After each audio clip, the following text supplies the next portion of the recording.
How Government Forces the Poor into Black Markets by Peter St. Onge and Audio Mises Daily, narrated by Alan Davis.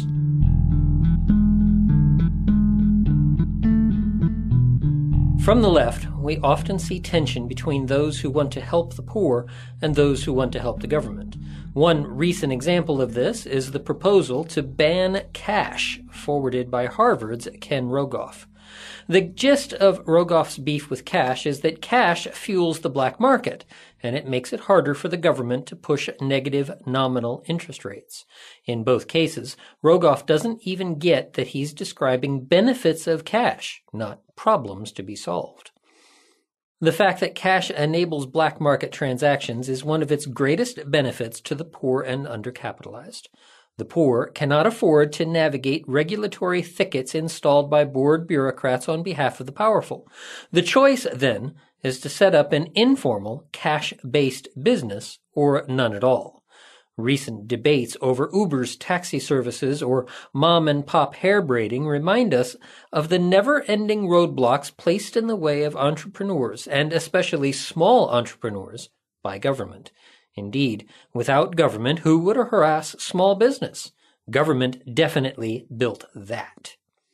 The victims of this arbitrary harassment are disproportionately small businesses who lack the ability to write checks to political godfathers. We will never know how many businesses are not started in the face of regulatory costs. Those unstarted businesses are like the unbought alternatives in Bastiat's parable of the broken window. The number is certainly large. In 2011, the Kaufman Foundation found that 54% of Americans aged 18 to 34 either want to start a business or have already started one. Meanwhile, in a study by Odesk and Millennial Branding, 35% of 18 to 35-year-olds have started a business, while a full 72% would like to quit their jobs and start a business. We're not talking a small group here.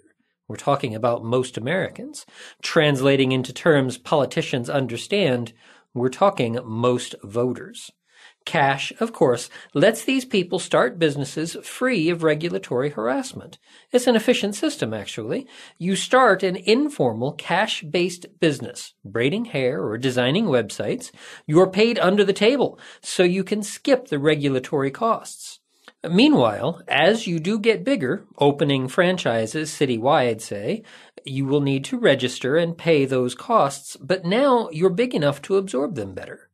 In other words, black market business is the venture capital industry of the poor and young.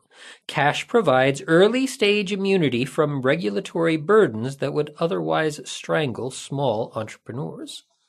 The second part of Rogoff's complaint moves us to the economy-wide level. He wants negative interest rates and blames cash for making this harder. Here, Rogoff betrays his ignorance of the rich classical and Austrian literature on business cycles. Outside the Keynesian reality distortion field, in real economics, it's precisely government-managed low interest rates that cause the business cycle. Money is too cheap, dumb projects get funded, and those dumb projects turn out to be unsustainable. Since he doesn't understand classical economics, Rogoff thinks he's pushing for some free lunch sugar high, when what he's really asking for is a magnification of business cycles. He might think whether the next recession, depression really should be magnified by ever lower rates. Rogoff's cashless society is aimed squarely at kneecapping the poor. He would stamp out early-stage small business, especially the resource-poor startups that are often the best way up for the poor and the young. Obviously, this would increase inequality, raise poverty, trim prosperity. Of course, if types like Rogoff manage to knock out an important rung from the ladder to the middle class, you can be sure they will reflexively blame the destruction on the rich, or, better, greedy GOP billionaires. It's the standard socialist pattern. Destroy the poor, then blame the rich. Accelerating the contradictions, as Lenin put it. We'll see much worse if Rogoff gets his way on interest rates. More extreme cycles with the poor, as usual, taking the most savage hits in the downturns. Again, types like Rogoff will be ready with talk of Chinese savings or internet price compression. Whatever fashionable explanation lets Harvard Econ off the hook for not reading their Mises and Hayek.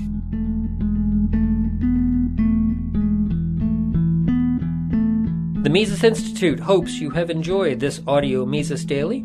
For a world of free market literature, media, and discussion, please visit Mises.org.